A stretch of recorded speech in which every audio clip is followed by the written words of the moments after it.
నేను ఈ వీడియో ఒక్కరిని ఉద్దేశించి చేయట్లేదు. నేను చాలామంది వాట్సాప్ స్టేటస్‌లు, ఇన్‌స్టా స్టోరీలు చూసి బాధ, కోపం కలిగి చిరాకుతో ఈ వీడియో చేస్తున్నాను. కొందరు వాట్సాప్ స్టేటస్‌లు చూస్తే ఎలా ఉన్నాయంటే, going to Goa, going to Ooty, Kodaikanal, యో యో అని స్టేటస్‌లు పెడుతున్నారు. నాకవి చూస్తే అసలు వాళ్ళ గురించి ఏం మాట్లాడాలో అర్థం కాలేదు. సోమవారం ఎలక్షన్స్ ఉన్నాయి.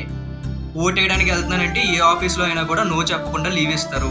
శుక్రవారం నైట్ బయలుదేరిపోతే శనివారం, ఆదివారం, సోమవారం 3 రోజులు సెలవు వస్తది. గోవాలో ఫుల్‌గా ఎంజాయ్ చేయొచ్చు అని చాలామంది గోవా ట్రిప్‌లు, ఊటీ ట్రిప్‌లు ప్లాన్ చేసుకొని మళ్ళీ సిగ్గు లేకుండా ఫోటోలు పోస్ట్ చేసుకుంటున్నారు. అసలు మేమేమో ఒకవైపు రాష్ట్రం బాగుండాలి, మన రాష్ట్రంలో పరిపాలన బాగుండాలి, రాష్ట్రం అభివృద్ధి చెందాలి, మనకి మన రాష్ట్రంలోనే ఉద్యోగాలు దొరకాలి, మన యువత అందరూ కూడా తల్లిదండ్రులను వదిలేసి పక్క రాష్ట్రాలకు వెళ్ళే దుస్థితి లేకుండా మన అందరూ ఇక్కడే ఉండాలి, ఇక్కడే పని చేసుకోవాలి, మన తల్లిదండ్రులు సంతోషంగా ఉండాలి, మన రాష్ట్రంలో ఉన్న ప్రతి ఒక్కరి జీవన ప్రమాణాలు అభివృద్ధి చెందాలి.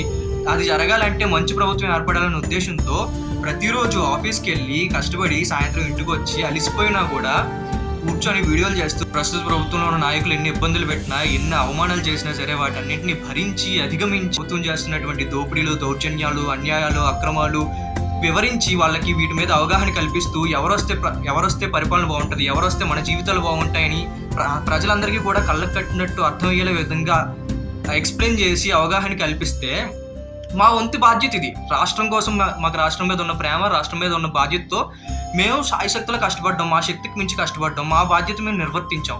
మీ బాధ్యత ఏంటి? జస్ట్ ఇలా వచ్చి అలా ఓటేసి అలా వెళ్ళిపోమంటే అది కూడా బద్ధకం మీకు. ఎన్ఆర్ఐలు వస్తున్నారు దేశం మీద ప్రేమతో, రాష్ట్రం మీద ప్రేమతో లక్షలు ఖర్చు పెట్టి వారాలు లీవులు పెట్టుకొని ఎన్ఆర్ఐలు అక్కడి నుంచి వచ్చి ఓటేసి వెళ్తున్నారు. మీరు ఇక్కడే ఉండి ఓటేయమని లీవ్ ఇస్తే గోవాలు, కొడైకెనాల్, ఊటీలు ట్రిప్లు వెళ్తున్నారు. పోనీ మా పరిస్థితులు బాగాలేవు, కాళ్ళు చేతులు పడిపోయి మీరు రాలేకపోతున్నాం ఓటేయడానికి అనుకుంటే ఏమో రారు. కాళ్ళు చేతులు పడిపోయిన వాళ్ళు కూడా వీల్ చైర్ల మీద వచ్చి ఓటేసి వెళ్తున్నారు రా. భారతదేశ రాజ్యాంగం మీకు కల్పించిన కనీస కర్తవ్యం అది. దేశంలో పుట్టినందుకు ఈ ఒక్క పని చెయ్యండిరా అని భారతదేశ రాజ్యాంగం చెప్తుంది మీకు. నేను దేశం కోసం యుద్ధాలు చేయమన్నారా, నీ ప్రాణాలు అర్పించమన్నారా, నీ జీవితాలను అంకితం చేయమన్నారా?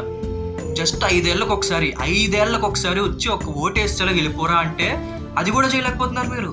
ఇంత చదువుకొని ఇంత అవగాహన ఉండి కూడా మీరు మీ కనీస బాధ్యతను పక్కన పెట్టి గోవాలో ఊటీలు వెళ్తున్నారు. అసలు మిమ్మల్ని మీరు ప్రశ్నించుకోవాలి. అసలు భారతదేశ రాజ్యాంగం మీకు కల్పించిన కనీస కర్తవ్యాన్ని నిర్వర్తించలేని మీకు భారతదేశ రాజ్యాంగం కల్పించిన ఏ హక్కుల్ని వినియోగించుకునే నైతిక అర్హత లేదు.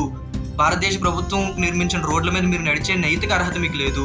భారతదేశ ప్రభుత్వం ఏర్పాటు చేసిన రైల్వే స్టేషన్లో రైలు మీద ప్రయాణించే నైతిక అర్హత మీకు లేదు. నన్ను అడిగితే ఓటు వేయని ప్రతి ఒక్కరిని భారతదేశం నుంచి తరిమేసి పాకిస్తాన్లోనో ఆఫ్ఘనిస్తాన్లో పడేయాలన్న రూల్ ఒకటి తీసుకురావాలి. అప్పుడు ఇలాంటి బాధ్యత లేని ఎదవలందరికీ బాధ్యత తెలుస్తుందని